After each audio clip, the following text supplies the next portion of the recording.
मित्रांनो, आपण जे हे पाहताय ना, हा मुंबई पुणे राष्ट्रीय महामार्ग आहे आणि हा खोपोली नगर परिषद क्षेत्रामधील रस्ता आहे।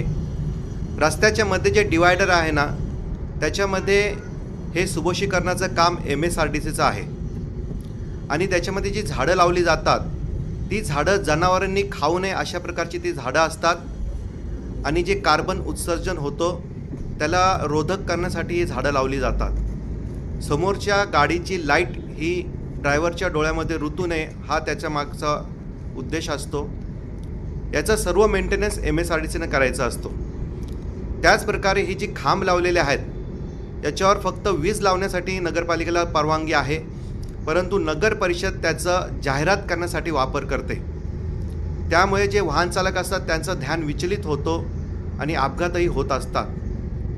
त्याच प्रकारे नगर परिषदेने गुडलक चौकामध्ये जे टावर उभारलं होतं आणि हायकोवर जे अमर जवान शिल्प उभारलेलं आहे त्यासाठी नगर परिषदेने MSRDCची परवानगी घेतलेली आहे का याचंही उत्तर अजून मिळालेलं नाही आहे।